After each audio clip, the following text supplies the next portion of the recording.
Canta cuentos, la pulga canta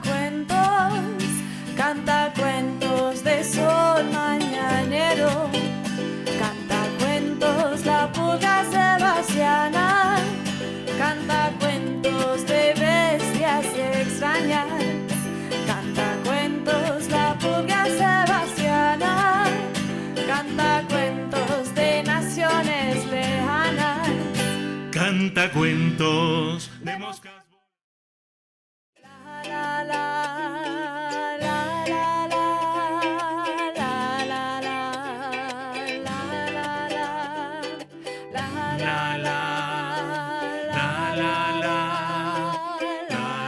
la.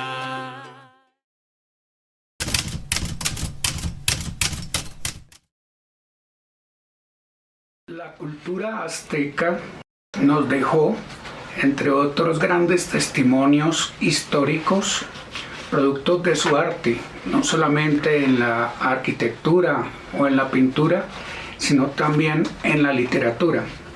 El idioma náhuatl, en el que hablaban los aztecas y otras naciones indígenas de los alrededores del centro de México, nos dio una gran cantidad de poetas, pero como en toda sociedad patriarcal, toda sociedad machista, las mujeres ocupaban, igual que en nuestra sociedad, el último lugar.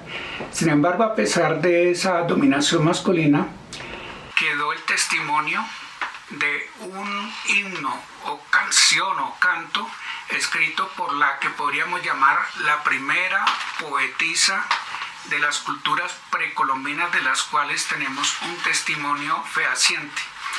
El nombre de ella era Macuil Xochicipín. Poco difícil de pronunciar, eso quiere decir en el idioma náhuatl, señora de la flor 5.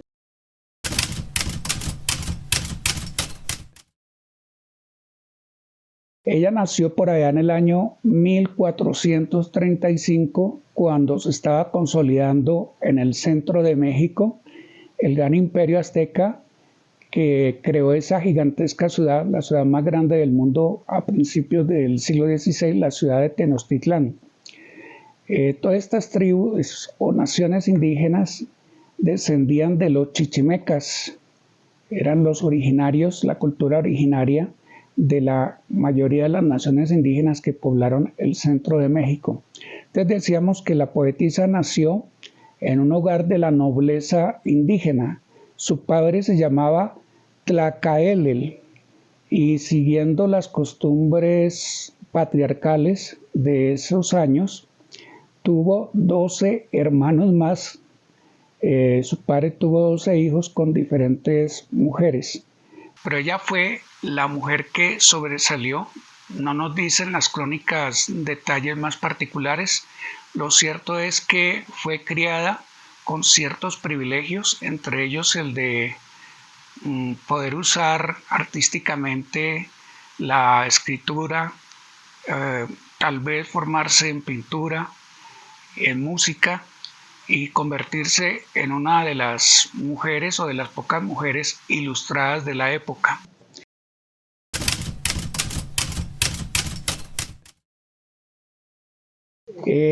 La poesía que nos ha llegado de parte de ella es una poesía que se llama Elevo mis cantos, y en ella hace una descripción de una serie de combates o de batallas que tuvo el Tlatoani.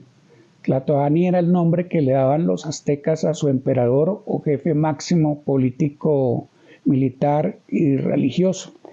El Tlatoani de esa época se llamaba Azayacatl.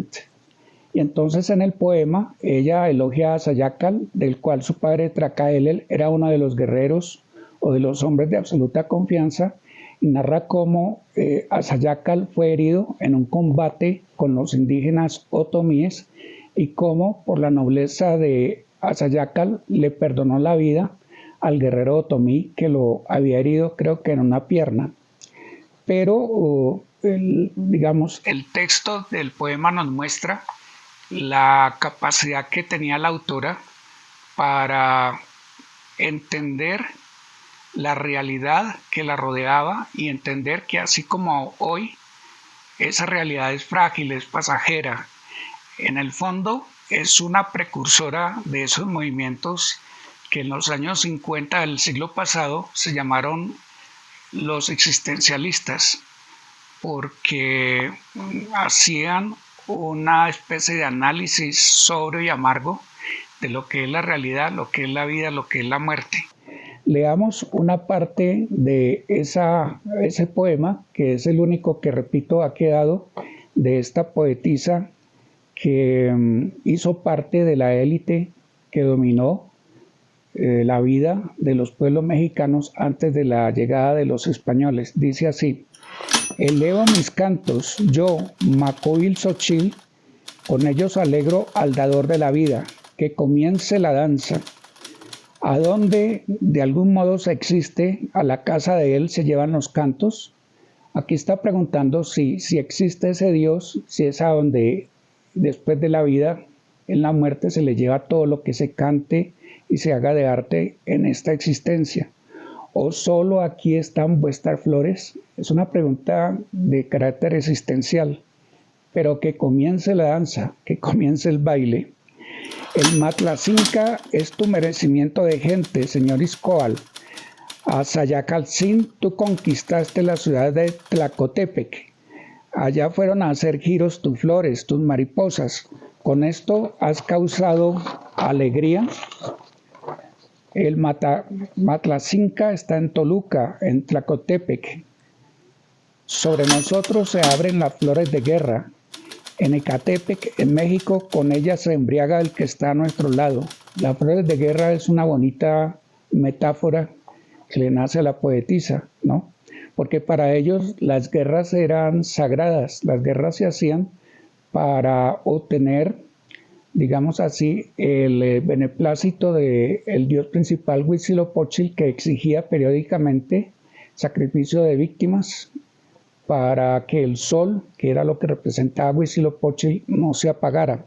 Por eso tendrían como una especie de mandamiento social que estar haciendo las llamadas guerras floridas contra los pueblos vecinos de forma permanente. Entonces dice: con ella se embriaga el que está a nuestro lado.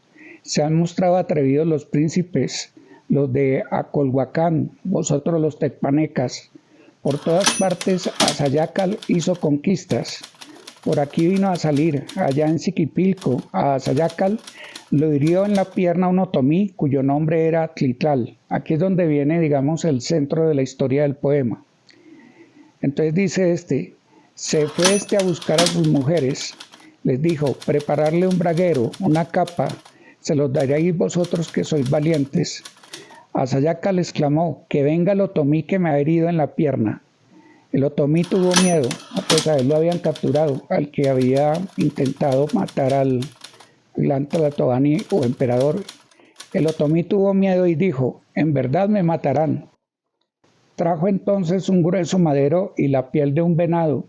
Con esto hizo reverencia a Azayacal, o sea, el otomí le hace el saludo de vencido al gran Tlatoani.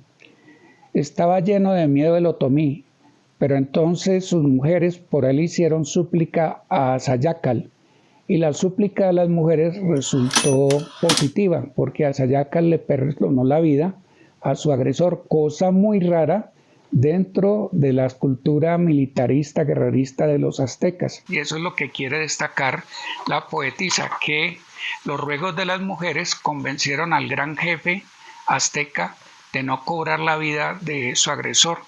Es una especie de ejemplo de cómo en medio de una cultura militarista también se puede dar ejemplos de solidaridad, de generosidad hacia los vencidos, hacia los derrotados.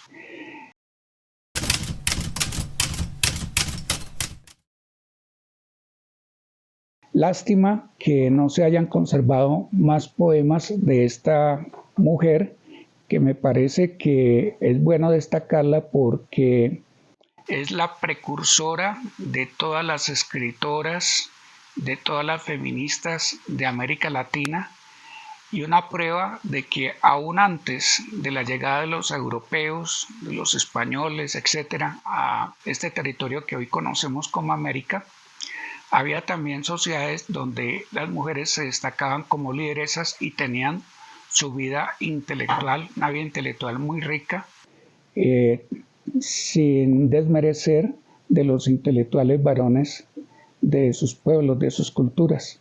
Entonces saludemos a Macuil Xochitzin como la precursora de la literatura femenina, digamos que en América Latina y en todo el continente americano.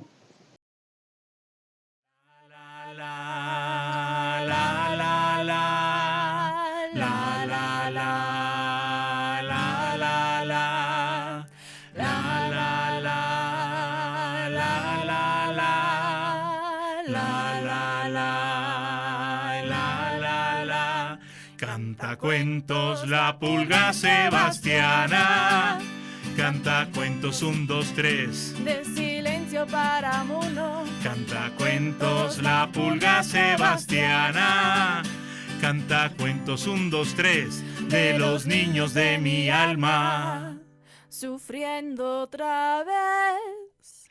Canta cuentos la pulga sebastiana, canta cuentos Para ser el más